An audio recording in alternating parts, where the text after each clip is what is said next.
उद्योगपतियों और साधु संतों की पार्टी है भारतीय जनता पार्टी, जो इस समय देश में शासन कर रही है।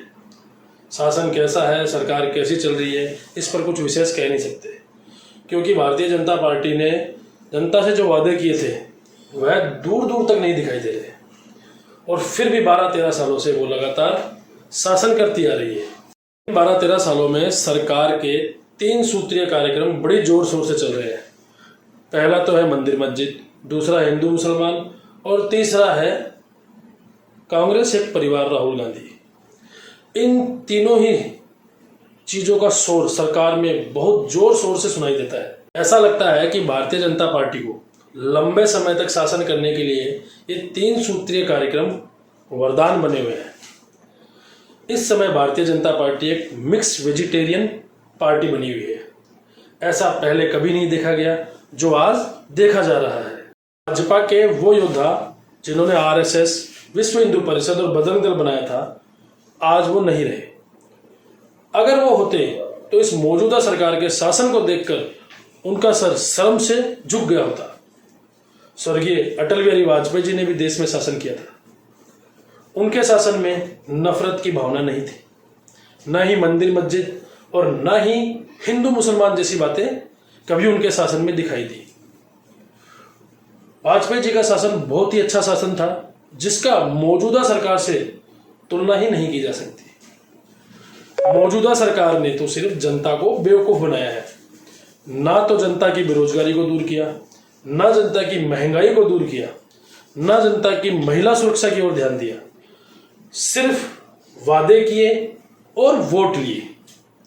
ये किया था भाजपा सरकार ने जनता के साथ में। ये अटल बिहारी वाजपेयी जी के शासनकाल में हिंदुत्व और हिंदू राष्ट्र जैसी हवाएं कभी नहीं दिखाई दी।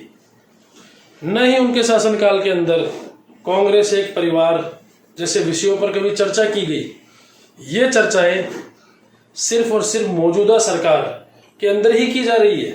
कहने का सीधा मतलब यह है कि 2014 से लेकर 2026 तक भारतीय जनता पार्टी ने क्या किया है? ना ही तो उन्होंने देश में महंगाई को कम किया, ना देश में बेरोजगारी को कम किया, ना महिला सुरक्षा की ओर ध्यान दिया। तो फिर भाजपा ने किया क्या है? ये सब बातें जनता भी जानना चाहती है भाजपा से, परंतु भाजपा जवाब दे तब ना।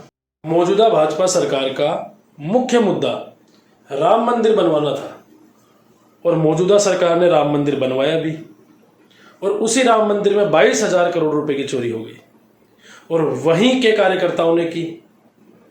तो जनता के सामने भाजपा का सनातनी और हिंदुत्व वाला चेहरा भी सामने आ गया। आरएसएस प्रमुख मोहन भागवत ने कई बार मौजूदा सरकार की कमियों को बताया था, लेकिन मोदी जी का ध्यान इस पर कभी नहीं गया, और मोदी जी के बयानों से भी आरएसएस प्रमुख मोहन भागवत बहुत नाराज थे। और जब से चंदा चोरी के अंदर भाजपा पार्टी का नाम आया है, तब से मोहन भागवत बहुत ही गुस्से में नजर आ रहे हैं, क्योंकि अयोध्या का राम मंदिर उनका बहुत बड़ा मुद्दा था, जिसके लिए मोहन भागवत, आरएसएस, भाजपा वर्षों से लड़ती आ रही है। और उसी मंदिर में चोरी हो जाने से भाजपा कलंकित हो गई है, और भाजपा पे ये कलंक लग गया है। मैं अनुराग, कैमरामैन प्रशांत के साथ यंग इंडिया न्यूज़, दिल्ली।